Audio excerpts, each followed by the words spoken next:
It's hard playing a team that hasn't had a game, and staff did a great job looking at the defenses they ran last year, and Coach Raquel had told me 1-3-1 and 2-3 and man-to-man. And I thought because we had played the 1-3-1, they would come out in one of the others. So we talked about it, but we didn't prepare as well as we should have for the 1-3-1, and that's on me. I thought once we made the adjustments and got the ball down and moved the ball, we got layups in the second half and got them out of it. But to start the game, we were not ready for that 1-3-1, and that's on me for not having us prepared for that. And we shot too many threes against it. But they did to us what we did to Penn State the other night, because we jumped Penn State by playing the 1-3-1, and they weren't ready for it. But if I had one thing to do over, it would have been to prepare us better for the 1-3-1 in case they played it. But I thought we played hard. I thought, again, not an excuse, but I thought we ran out of legs in the second half, especially losing Lisa.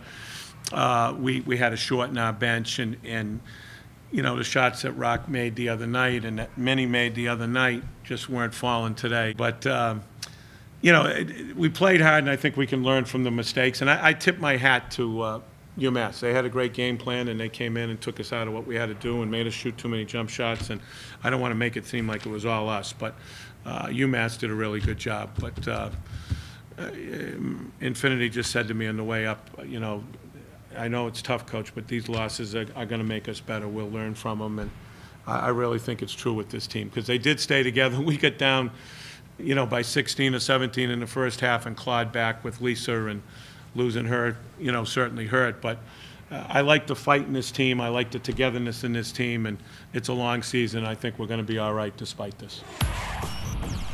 I mean, we were pretty beat up, and especially being our first game, like, it was really our first time competing like that, and then to come off such a quick turnaround. I mean, we didn't get back yesterday until like 4 in the morning, so just getting up, like, we've all been sore since that game. Like, if you watch that game, I don't know how many times I hit the floor. So turning around that quickly, I mean, like, we just needed to be ready to play at a faster pace, and that's what UMass wanted. They wanted to push the ball. They wanted a fast pace, and we just weren't ready for it. I think it was both physical, but it was also mental. Especially because of how well we played at Penn State. Like, we could never get too high, we can never get too low, you know. We always have to expect that we're still going to have to work hard no matter who we're playing against.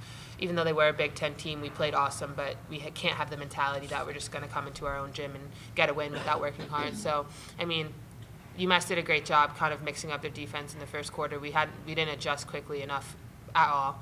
And, I mean, I think it's just a combination of a bunch of things. So, yeah, definitely a tough first quarter.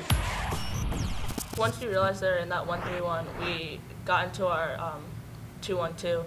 We just swung the ball really well, I think. I think that's something we should have done more in the second half, but we were settling for a lot of jump shots, especially myself. I think we should have went inside a lot more, but I think also just defensively, like, we weren't getting stops. We were just letting people blow past us. Little things like hustle plays, too. Like, they were getting every loose ball, every offensive rebound, like, things like that. We can't let that happen. I think a lot of it did come down to mentally we weren't really ready for the game coming in. We were kind of drained, not as an excuse, but I think for BC we need to be ready and come prepared to do the little things. I thought it was a knee at first. My heart was in my throat, and yeah, it was. I really thought it was a knee, but it's an ankle, and you know, she'll work to come back. But just to build off what Minnie said, I don't mind us taking 3-pointers, but I thought in the second quarter we got much better 3-pointers. Because we moved the ball better and we went inside out a couple times and we got good skip passes. I thought in the first quarter we took too many quick threes, and they were not good decisions. But that's something we can learn from. And I mean, I thought we hustled. Again, I thought it was our legs in the fourth quarter. We just didn't have the legs to make shots and to get those loose balls. I mean, Rocky finished everything the other night, but again, that was a big physical Big Ten team. So. But again, tip your hat to them, and we'll get better, and you know we got to get a little deeper and get a little healthier. Hopefully, with Maggie and Amy coming back, and when Lisa comes back, we'll be a little deeper too. But can't fault our effort. But again, I think it was just a combination of coming off that tough game Friday night and getting in at 4 in the morning and a lot of things. But give credit to UMass.